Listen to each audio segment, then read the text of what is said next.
Momo here, and I wanted to talk about the first serial killer in America. Now, we all know the famous murderer Jack the Ripper, who may have only slain 5 people. But what if I told you America's first serial killer was much worse? What if I told you he may have killed hundreds of people before he was ever caught? Why, I wouldn't be lying if I said this, because this is the reality of a man who was our first serial killer from America in the late 1800s, who went by a false name. He went by the name Dr. H.H. Holmes, but he was actually born Herman Webster Munchen around 1860. Now, the police suspected him of 9 to 10 killings, but he will claim up to 27. Some of those are proven to be false when these people are found alive, but there are some estimates that range into the hundreds. Dr. Holmes will eclipse many of the modern-day mass serial killers because there are people who say he probably murdered upwards of 200 people easily. Now, not much is known about his early life, apart from the fact that he was bullied at school as a child. He was also married to 3 women at the same time, and when he died, he was still married to them. All 3 women had no idea about the others. Now, he moves to Chicago in 1886, changing his name from Herman Webster Munchen to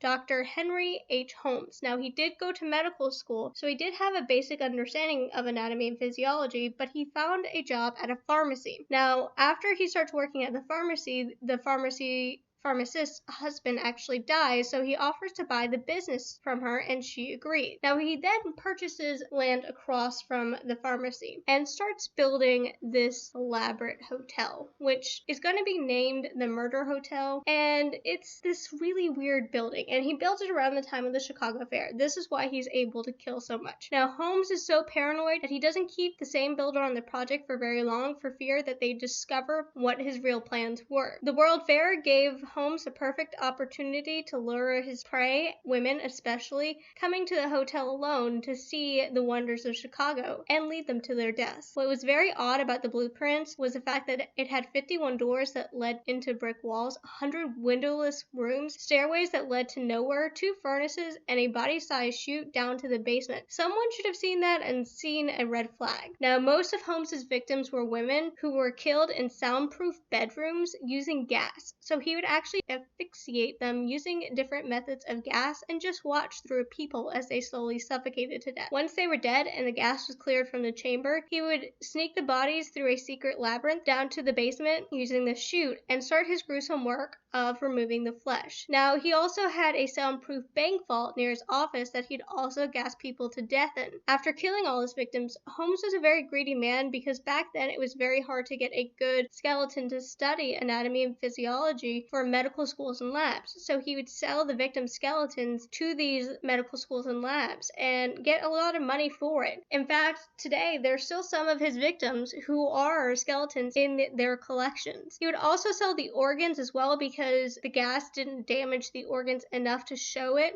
So it got him a lot of money killing people. He also had a partner in this, Benjamin Pierce, but remember his name for later. And he used to disembody people either by burning their bodies or using lye acid. Now, his capture's kind of ironic because he has the murder castle or the murder hotel, you can call it either one, but he is kind of a greedy man, and he tries an insurance scam where he tries to use his partner, Benjamin Pierce, for this scam. Now, he ends up killing Pierce and tries to file for his own death, saying that he died in a horrible accident using chloroform in Philadelphia. But after it's discovered that he's probably not dead and this is the right man, he goes on the run and ends up taking 3 of Pierce's children with him and ends up killing all 3 of them. Well, he is finally caught and he will finally be executed on the charge, only convicted of one charge, the death of Benjamin Pierce. He is executed May 7th, 1896. Now, the murder castle is going to be mysteriously gutted by a fire in 1895